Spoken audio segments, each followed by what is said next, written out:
What's up guys, PiePop101 here. Now, Blade and Sorcery just got its fourth update for the fall release, which fixes three major things: the AI, performance, and animation. So stay tuned because I'm going to be showing you exactly why this is the best update yet. So as you guys know, Blade and Sorcery 1.0 released earlier this year, and yeah, it's pretty fantastic. They implemented a lot of new features like fighting Hector the Golem boss, they added the shop, they added so many different things, but while they were adding in those new features, they didn't end up noticing that the AI had slowly gotten worse over time just because they were focusing on adding all those new features, which I completely understand. Now, for me and a lot of you guys, you noticed that the AI was weird or buggy, and, some of the things just weren't even there anymore. Regardless, that was creatures jumping way too often to do their jump attacks, whether they were getting right in front of your face like they were trying to kiss you when they were trying to attack, which we obviously don't want, unless some of you do, so I'm not going to judge. But the best part about this update 1.04 is the fact that they finally fixed that range issue with the AI.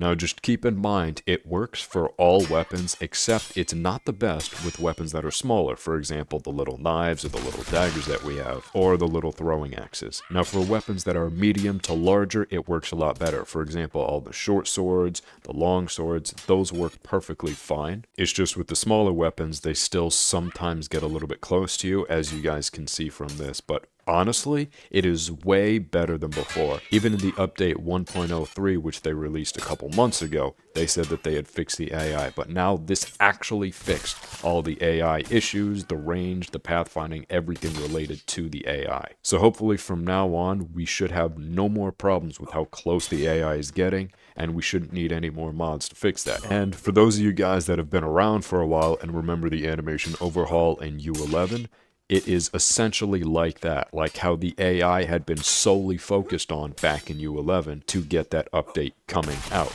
Well, it's essentially that again, so the AI should have no more problems, which I'm super psyched about. And for you guys watching this, I'd highly recommend you remove any mods that touch the AI at all. And if you did have any mods that do have those things, make sure to delete your save, and you should start on a new character save file. Now granted, you don't have to, but just in case the AI had ended up modifying something or changing something in the game, you might want to do that just in case to help prevent any future bugs from using old files in a new update. It just makes sense, right guys? So some of the updates or improvements to the AI are the fact that now one-on-one fighting works very, very well, like back to U11 levels. So they'll stand in front of you, they won't charge you head on, they will actually fight you aggressively and not just stand there, because nobody just wants an enemy that just stands there. They want to actually fight. That's the whole point of the game. They can chain attacks like they used to, they can parry properly. Some of the animations that weren't working now are, just like them stabbing straight right at your gut. And just keep in mind that regarding the little weapons that they were using, they had actually thought about removing the little weapons from enemies using them by default in general, but the team felt very strongly for keeping them in, so they decided to keep those weapons in. So just keep in mind, if smaller weapons do have a couple issues regarding that range, where enemies do get a little bit closer than normal, it will still not be as bad as it previously was. So hopefully there should be no more problems with that. One very cool thing, which I definitely wasn't expecting, is along with that AI, they actually worked on improving the AI for long swords or longer weapons too. And I guess this also goes along with my animation part, which I said the three major updates for this were AI, animations, and performance. Now when enemies were trying to fight you with the long swords single-handed, because unfortunately we don't have a two-handed mode, at least now. I don't think they're ever actually going to plan on adding that, but for now we don't have it. Anyways, with the longsword AI, with the longswords, whenever they would try to hit you with them, sometimes they would lag behind the enemies and couldn't actually fight.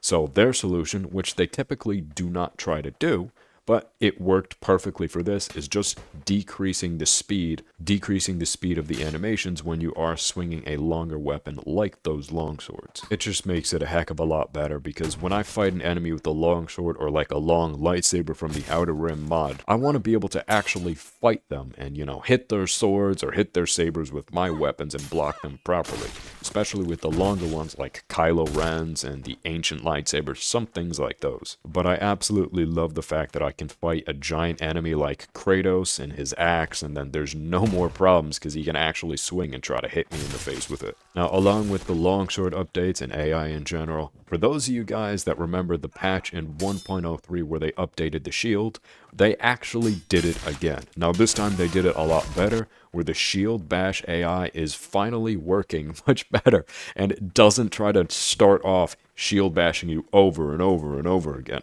I know that was something that really pissed me off when I was trying to fight the enemies. That's one of the reasons why whenever I fight enemies in either YouTube, TikTok, Twitch, whatever, when I'm streaming or just recording videos in general, I never fought enemies with shields. They would just try to bash me over and over. They would get right in front of my face, and it just was not fun. Granted, it was still kind of cool the fact that they would try to bash you, but that's just not what I wanted.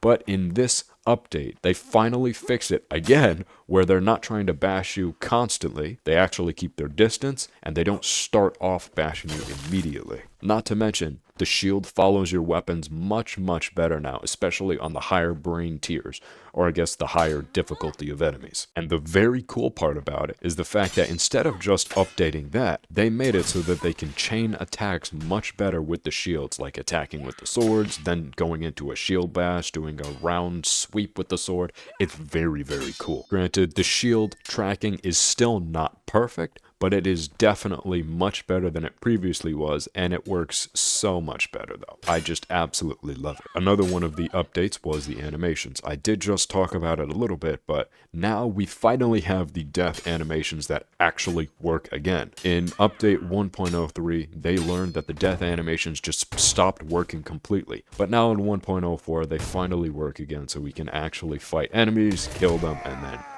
they die properly. As weird as that may sound, but they have the certain death animations that they end up falling over. Although, for those of you guys that are curious and do want more animations, I believe there's a mod creator named Palpatine that has made a few animation overhaul mods. Now, as of this moment, I'd recommend not getting those just because they might cause some problems with 1.03 and 1.04, just the update in between. Hopefully, if he updates it in the near future, they'll get fixed and then no more problems with that. But for me, I love the fact that I can fight enemies two-handed, or I guess simulated two-handed, or even just fighting enemies with new attack animations in general with Palpatine's AI mods. So when they're updated for 1.04, I'd highly recommend checking those out. But regardless, the animations have been overhauled and fixed again in this update, so I'm super psyched. It's not just death animations, but just fighting, combat, AI in general. Another animation or AI type of update that they fixed was actually updating the dodge. Now, when enemies would just randomly dodge whenever you tried to attack them, I know I didn't like it, and even Baron says in the update that he doesn't think it's still 100% perfect, but it definitely works a lot better than it previously did. Now, when you try to stab an enemy, or you get a little bit closer with your sword, and even if you don't nail them immediately, they can back off, dodge, jump back, and, parry your attack as well, which is very cool, and it works a ton better than it did. Granted, still not perfect, but it's much better than it was. And that being said, the AI no longer jumps back 15 or 20 feet when you try to stab them.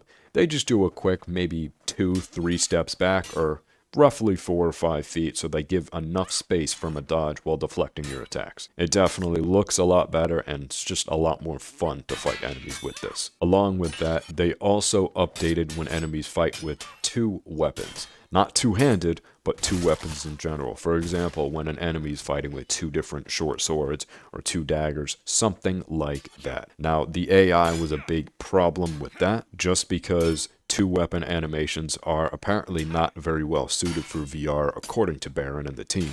But regardless, they did add in some improvements to that, so it does work a lot better. I know when I used to fight the enemies with 2 weapons, they would always try to get in my face. But now, along with these updates, so they're not getting in your face constantly due to that range, and then due to just other AI updates regarding that 2 weapon combat, it just works a ton better. Although, just like I said before, keep in mind with little weapons like the hatchet, some daggers, or smaller weapons, the enemy still needs to be close to use them, so they're gonna be getting closer to you. They're just, not trying to kiss you the entire time. Other than the AI and animation updates, there were a ton of different optimizations for performance. For example, A lot of the problems that came in with mods and addressables loading in, they decreased the time for that again, which I'm super psyched about.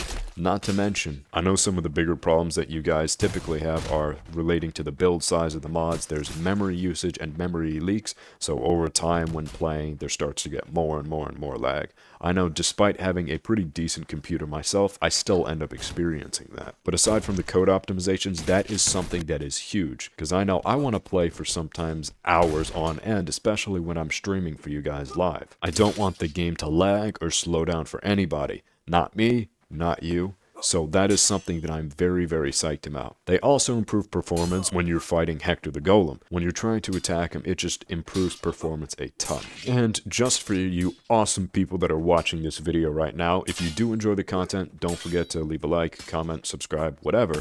But what I'd highly recommend you check out for those of you guys that are interested in modding, they did add in a bunch new modding features for the SDK and for just downloading mods themselves. So for those of you guys that are curious about that, let me just go into a few of the awesome new features. Firstly, they did fix a couple of issues regarding default values and then mod options when it comes to making those coded mods. So there should be less problems, less glitches, less bugs with those. Adding extra effects and extra things that you guys can control through the event linkers in the SDK. For example, being able to actually activate functions if something happens to Hector the Golem, or if a crystal explodes, if Hector dies, things like that. And despite not really using the event linkers in the SDK myself, because I just code everything now, it is such an incredible tool to use for those of you guys that don't know how to code, because there's so many different things you can do. If you guys have any questions about that, I've made a few videos in the past showing you guys how to make lightsabers and guns with event linkers. It's super duper easy. You don't need to code at all. You just need to literally link a couple of things, a couple of boxes like sounds and effects with the already scripted code in the game. There's also a couple of new features like when you buy or sell things in the shop, so there's a few new things with that. And finally, the SDK was also updated to fix a few of the problems regarding the catalog data, status, and zones, not to mention the wave spawner as well. So a bunch of new things were added in the SDK, but this update was something that we all absolutely needed. I don't even care about the performance all that much anymore. Just the AI, that was one of the biggest problems I had in this update. Or I guess just in general with Blade and Sorcery. I want to fight enemies, but I don't want them to kiss me. That's it. I just want to fight them with my fists or swords or whatever mods I want. But now that the AI and animations is better, now that performance is better, and now that there's a few more features to the SDK, I am super excited for the future of Blade and Sorcery and Warfrog in general. So for those of you guys watching, if you enjoyed the content, feel free to leave a like, comment, subscribe. It helps out the channel a ton. Thanks for watching.